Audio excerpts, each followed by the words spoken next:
Welcome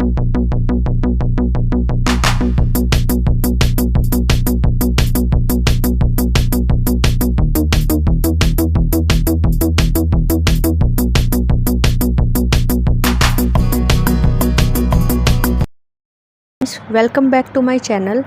हमने अपनी पिछली क्लास में कुछ अकाउंटिंग टर्म्स पढ़े थे। अब हम उसके आगे से कंटिन्यू करने वाले हैं। हमारा पहला अकाउंटिंग टर्म है लॉस। तो लॉस क्या होता है? It is the excess of total expenses over total revenues.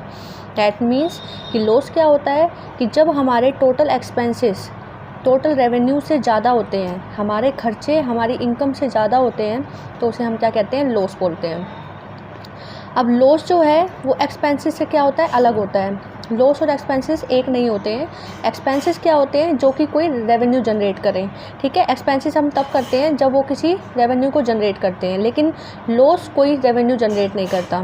ठीक है, लॉस का हम एक एग्जांपल ले सकते हैं कि अगर हमारी एसेट चोरी हो जाती है, ठीक है, एसेट चोरी हमारी हो गई, तो वो क्या है? हमारे लिए एक लॉस है। लेकिन उसी एसेट पर अगर डेप्रिसिएशन लग जाता है, अभी डेप्रिसिएशन के बारे में मैं आपको बताऊंगी डेप्रिसिएशन क्या होता है, कि उसी एसेट पर अगर डेप्रिसिएशन लगता है तो वो उसके लिए क्या है? एक एसेट है। क्योंकि डेप्रिसिएशन क्या है? एसेट्स के यूज़ होने से, लगातार जब हम किसी एसेट को यूज़ करते हैं तो उसे हम क्या लगातार यूज़ करने से जो उसकी वैल्यू में डिक्रीज़ हो जाता है, उसकी वैल्यू जो डाउन हो जाती है, डिमिनिश हो जाती है, उसे हम क्या बोलते हैं? डेप्रिसिएशन बोलते हैं। ठीक है, तो लॉस और एक्सपेंसेस में क्या डिफरेंस है कि लॉस किसी भी तरीके का रेवेन्यू जनरेट नहीं करता, बट एक्सपेंसेस जो हैं वो रेवेन्यू जनरेट करने के मोटिव से किए जाते हैं।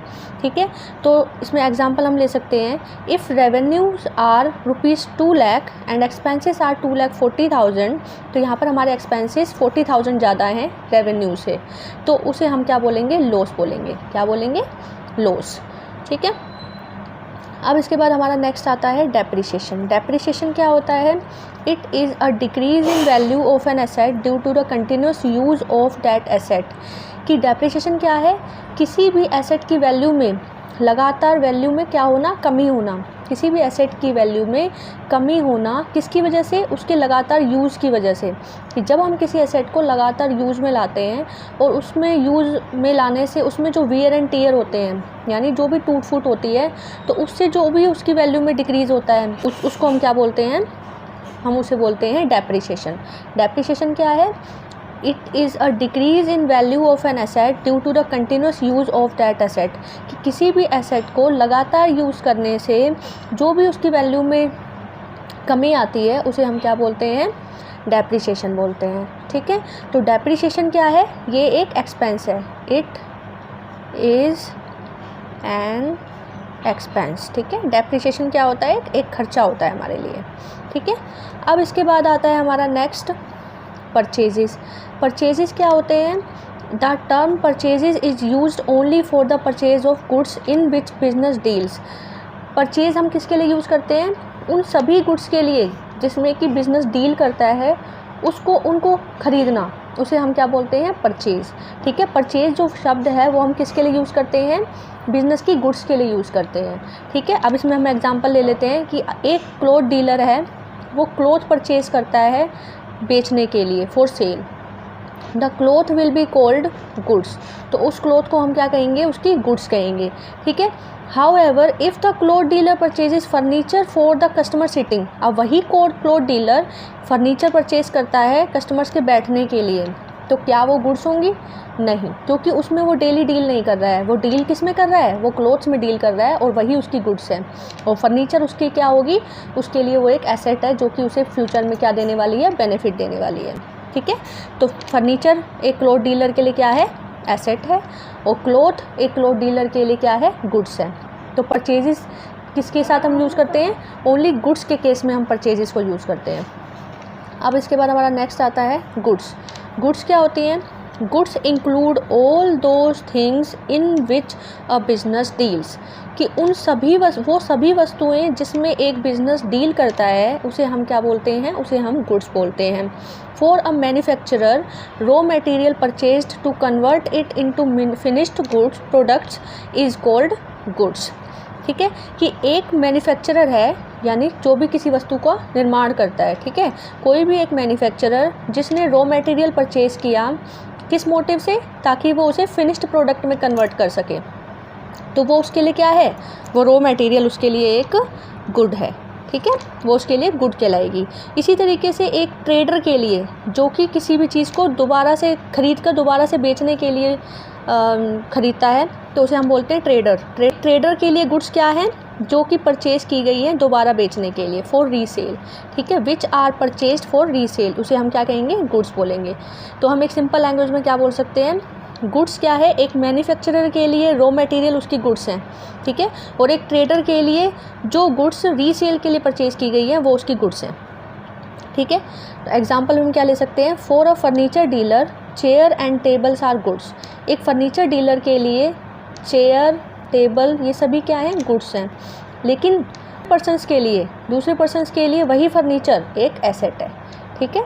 एक फर्नीचर डीलर के लिए चेयर और टेबल क्या है, उसकी गुड्स हैं, ठीक है, क्योंकि उसमें डेली वो क्या कर रहा है, डील कर रहा है।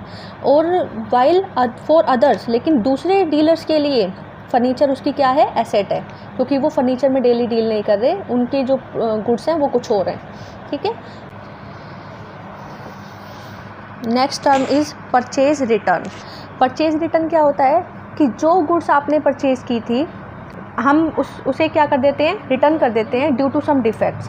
हमें कुछ डिफेक्ट्स मिलते हैं उन गुड्स में, और उन गुड्स को हम क्या कर देते हैं, सप्लायर को वापस कर देते हैं, तो उसे हम क्या बोलते हैं, परचेज रिटर्न बोलते हैं उसे हम, ठीक है। और परचेज रिटर्न को हम और भी क्या बुलाते हैं, एक दूसरे नाम से जानते हैं, जिसे हम क्या बोलते हैं, रिटर्न आउटवर्ड। आप ये बहुत सारी जगहों पर रिटर्न आउटवर्ड के नाम से आपको लिखा हुआ मिलेगा, यानी हमने बाहर की तरफ किसी को क्या कर दिया, बाहर के सप्लायर को रिटर्न कर दिया, यानी आउटवर्ड मतलब बाहर के सप्लायर को रिटर्न कर दिया, ठीक है, तो परचेज रिटर्न है वो। अब इसके बाद हमारा आता है नेक्स्ट सेल्स। सेल्स क्या होती है, it is the transfer of ownership of goods और services to customer for a price. Sales क्या होती है कि ये एक तरीके से ओनरशिप का ट्रांसफ़र होती है, ठीक है। आप अपनी गुड्स की ओनरशिप एक कस्टमर को प्रोवाइड कर रहे हो, किसके एक्सचेंज में, प्राइस के एक्सचेंज में। आप उससे क्या ले रहे हो, प्राइस ले रहे हो, और उस प्राइस के बदले में आप उसको अपनी गुड्स की क्या दे रहे हो, ओनरशिप दे रहे हो, तो इसे हम क्या बोलते हैं, सेल्स, ठीक है। सेल्स भी हमेशा गुड्स के कॉन्टेक्स्ट में ही यूज़ होता है, सेल्स वर्ड। एसेट्स को अगर आप बेचोगे तो वो सेल्स नहीं, आप वहाँ पर सेल्स नहीं लिखोगे, ठीक है। तो सेल्स केवल किस में हम यूज़ करते हैं, गुड्स के कॉन्टेक्स्ट में यूज़ करते हैं। इसी तरीके से परचेजेस हम किसके लिए यूज़ करते हैं, गुड्स के कॉन्टेक्स्ट में यूज़ करते हैं। एसेट्स परचेज होगी तो उनका अलग से अकाउंट हम प्रिपेयर करेंगे, जो भी एसेट परचेज होगी, ठीक है। परचेज और सेल हम किसके साथ यूज़ करते हैं, गुड्स के साथ यूज़ करते हैं। अब हम एक एग्जाम्पल ले लेते हैं सेल का, कि एक राम, ठीक है, राम जो है वो सेलर है, उसने अपनी गुड्स शाम को बेच दी, ठीक है। अब शाम को उसने अपनी गुड्स ट्रांसफ़र कर दी, और उसके बदले में गुड्स की ओनरशिप अब किसके पास आ गई है, शाम के पास आ गई है, लेकिन उसके बदले में शाम ने उसको क्या दिया, उसे प्राइस दे दिया है, ठीक है। तो यानी राम ने गुड्स की ओनरशिप दे दी शाम को, और शाम ने उसके बदले में दिया, प्राइस पे कर दिया, तो इसे हम क्या बोलते हैं, सेल्स बोलते हैं। अब देखो यहाँ पर नेक्स्ट टर्म हमारा आ जाता है, the term sales is never used for the sale of an asset. कि कोई भी एसेट जब आप बेचते हो तो आप उसके लिए सेल वर्ड यूज़ नहीं करेंगे, ठीक है। सेल वर्ड सिर्फ गुड्स के कॉन्टेक्स्ट में यूज़ किया जाता है। अब इसके बाद हमारा नेक्स्ट टर्म आता है सेल्स रिटर्न। सेल्स रिटर्न क्या होता है, sometimes the customer returns are goods back due to some defects in it. कभी कभी क्या होता है, जिन्हें हमने अपना सामान बेचा है वो कस्टमर कुछ डिफेक्ट्स की वजह से हमें वो गुड्स वापस कर देते हैं, यानी गुड्स वापस होकर कहाँ आ रही हैं, हमारे बिज़नेस में वापस आ रही हैं, ठीक है। तो इसे हम क्या बोलते हैं, सेल्स रिटर्न बोलते हैं। और सेल्स रिटर्न को हम दूसरे नाम से भी जानते हैं, जिसे हम क्या बोलते हैं, रिटर्न इनवर्ड। रिटर्न इनवर्ड मतलब ऐसा रिटर्न जो कि हमारे बिज़नेस में वापस आ रहा है, इनवर्ड मतलब हमारे बिज़नेस के अंदर वापस आ रहा है, तो उसे हम क्या बोलेंगे, सेल्स रिटर्न या रिटर्न इनवर्ड, ठीक है। अब इसके बाद हमारा नेक्स्ट आता है स्टॉक। स्टॉक क्या होता है, those goods which are lying unsold at the end of an accounting period. एक अकाउंटिंग पीरियड में जो भी गुड्स बिना बिकी हुई बची हुई है हमारे बिज़नेस के अंदर, उसे हम क्या बोलते हैं, स्टॉक, जो अभी बिक नहीं पाई है, ठीक है। हमारा अकाउंटिंग पीरियड ख़त्म हो गया और उस अकाउंटिंग पीरियड में अभी भी हमारे पास वो बची हुई है, तो उसे हम क्या बोलते हैं, स्टॉक, ठीक है। और स्टॉक हम वर्ड जो है वो उन गुड्स के लिए यूज़ करते हैं जो कि रीसेल पर्पस के लिए हम अपने बिज़नेस में रखते हैं। ठीक है, ऐसी गुड्स जिनको हमने परचेज़ ही दोबारा से बेचने के लिए किया है उन्हें हम क्या बोलते हैं, स्टॉक। ठीक है, तो अब स्टॉक हमारा जो है वो बेसिकली 2 टाइप्स का होता है। First is opening stock and second is closing stock. Opening stock क्या होता है, value of goods lying unsold at the beginning of an accounting period, उसे हम क्या बोलते हैं, ओपनिंग स्टॉक। यानी ऐसी गुड्स जो कि अभी हमारे अकाउंटिंग पीरियड की स्टार्टिंग में, यानी हमारा अकाउंटिंग पीरियड स्टार्ट होते ही कुछ गुड्स हमारी अनसोल्ड हमारे बिज़नेस में हैं, यानी वो हमारे पिछले साल के अकाउंटिंग पीरियड से, पिछले अकाउंटिंग पीरियड से इस वाले अकाउंटिंग पीरियड में ट्रांसफ़र होकर आई हैं। ठीक है, तो उन्हें हम क्या बोलते हैं, ओपनिंग स्टॉक बोलते हैं। इसके बाद हमारा क्लोजिंग स्टॉक होता है। क्लोजिंग स्टॉक क्या होता है, the value of goods lying unsold at the end of the accounting period. किसी भी अकाउंटिंग पीरियड के एंड में जो गुड्स हमारी बिकने से रह गई हैं उसे हम क्या बोलते हैं, क्लोजिंग स्टॉक बोलते हैं।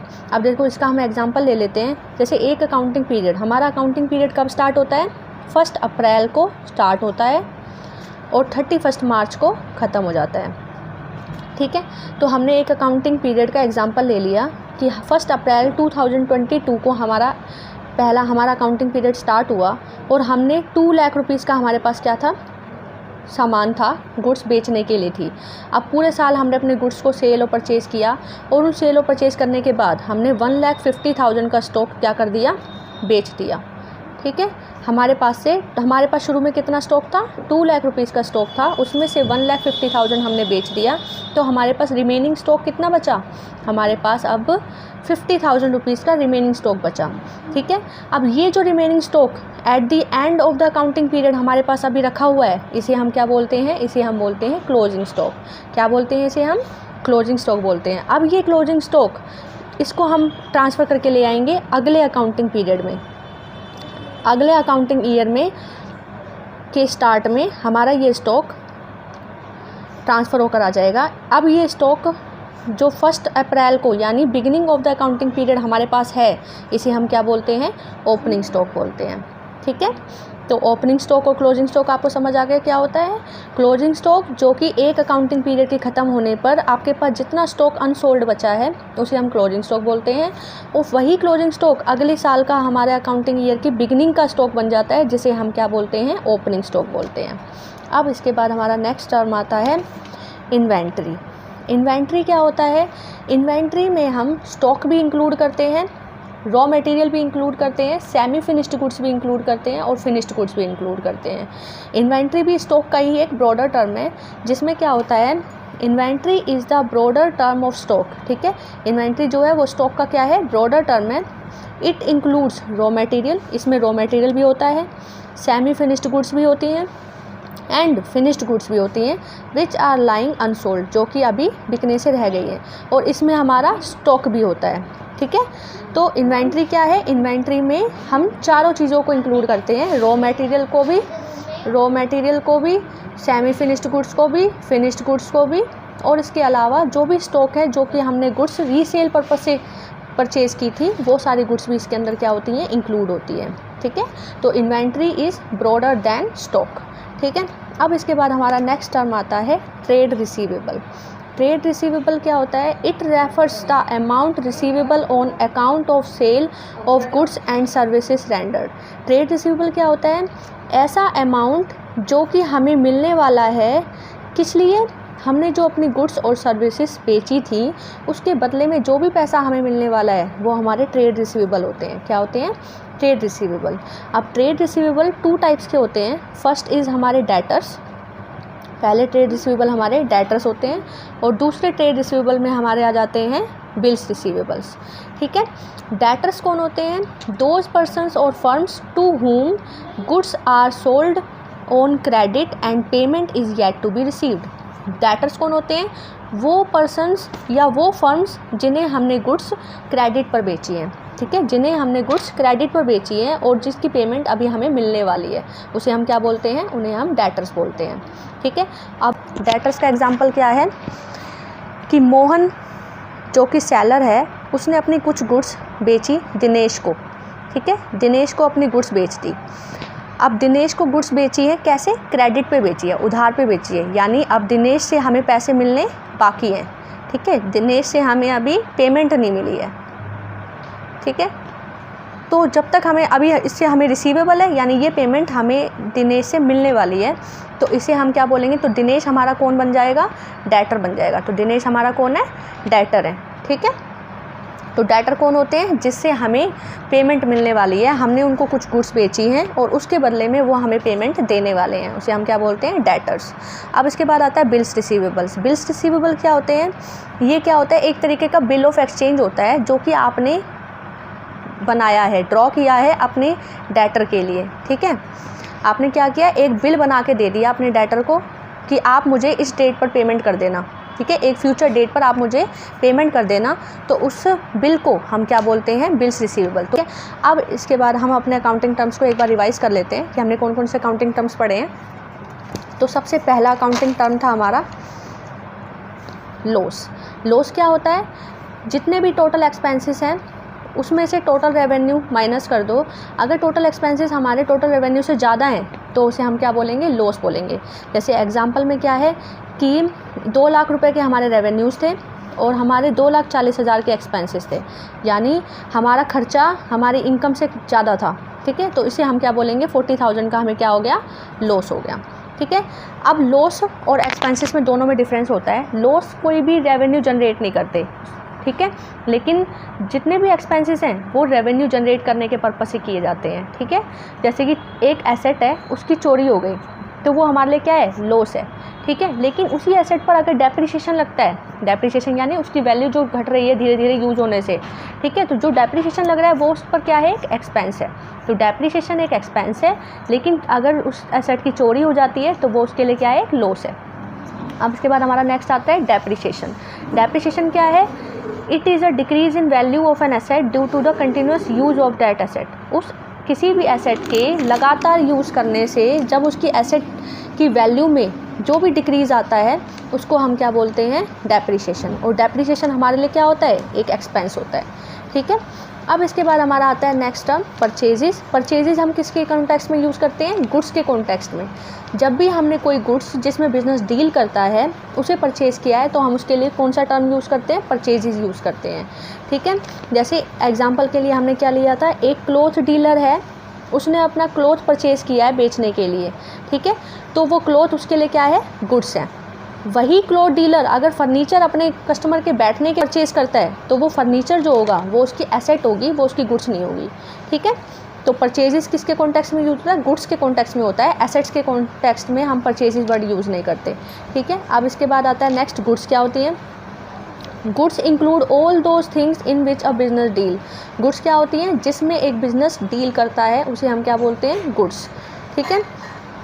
एक मैन्युफैक्चरर के लिए रॉ मटेरियल क्या होती है? उसकी गुड्स होती हैं, ठीक है। और ट्रेडर के लिए जो गुड्स उसने रीसेल पर्पस के लिए परचेज़ की है उसे हम क्या बोलते हैं?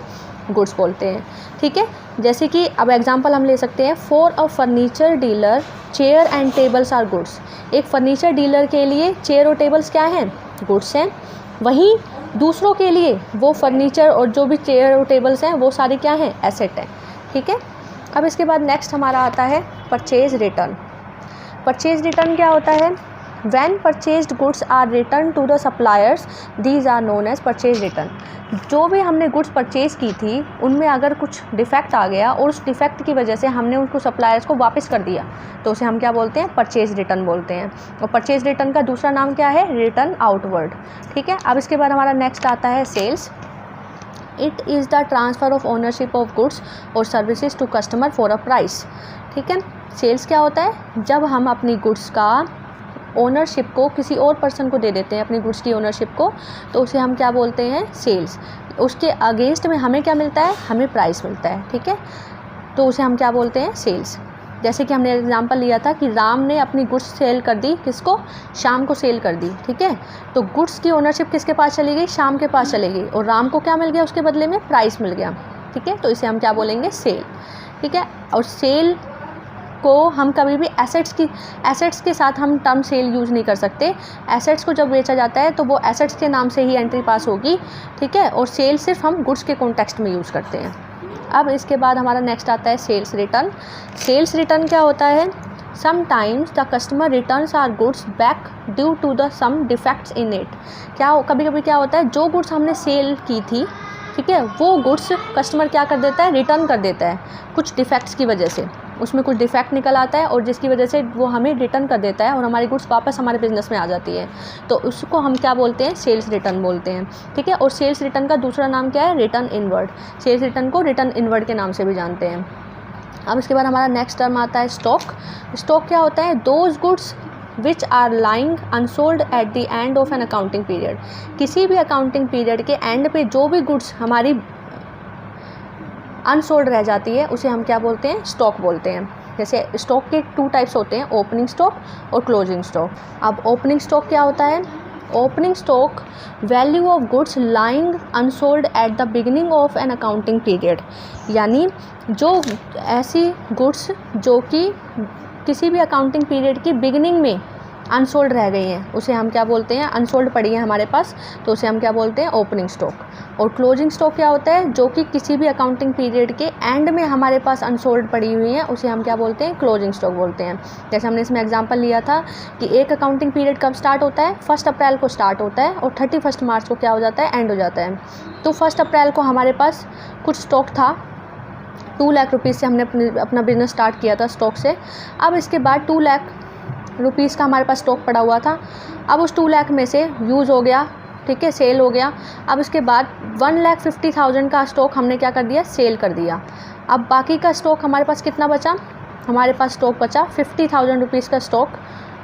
हमारे अकाउंटिंग पीरियड के एंड में हमारे पास कितने का स्टॉक अनसोल्ड बचा है? 50,000 रुपीज़ का। तो इसे हम जो भी एंड में बच गया अकाउंटिंग पीरियड के उसे हम क्या बोलते हैं? Closing stock.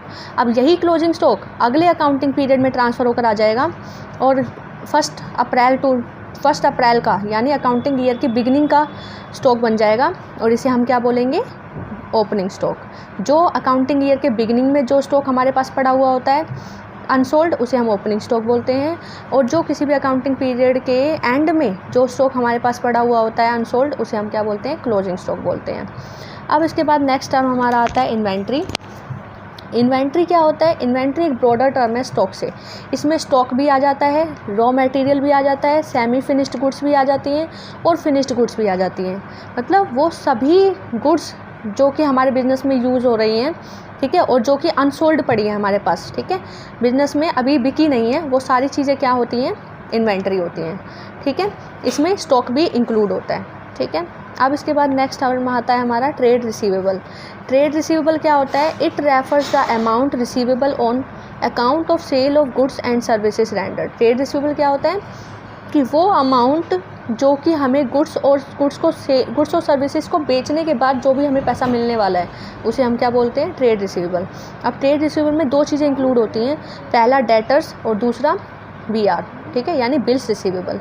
डेटर्स कौन होते हैं? कोई भी पर्सन और फर्म जिसे हमने गुड्स उधार में बेची है, ठीक है, कोई भी पर्सन या फर्म जिसे हमने गुड्स उधार में बेची है और जिसकी पेमेंट अभी हमें मिलने वाली है तो उसे हम क्या बोलते हैं? डेटर्स बोलते हैं। उन्हें हम क्या बोलते हैं? डेटर्स बोलते हैं।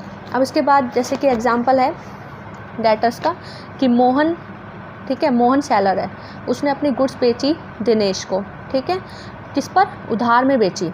तो अब यानी दिनेश से हमें कुछ पेमेंट मिलने वाली है, ठीक है। हमने गुड्स बेची थी, मोहन ने दिनेश को 50,000 रुपीज़ की गुड्स बेची, ठीक है। अब ये गुड्स किस पे बेची? उधार पे बेची। तो यानी दिनेश से अभी हमें पेमेंट 50,000 मिलने वाली है, तो यानी दिनेश जो है वो हमारा कौन होगा? डेटर होगा, ठीक है। तो अब इसके बाद हमारा नेक्स्ट आता है बिल्स रिसीवेबल। बिल्स रिसीवेबल क्या होता है? ये एक बिल होता है जो कि हम डेटर पे बनाते हैं उससे फ्यूचर में पेमेंट लेने के लिए। हम कह देते हैं कि तुम हमें एक फ्यूचर में एक पर्टिकुलर डेट पर अपनी पेमेंट कर देना, उसे हम क्या बोलते हैं? बिल्स रिसीवेबल, ठीक है।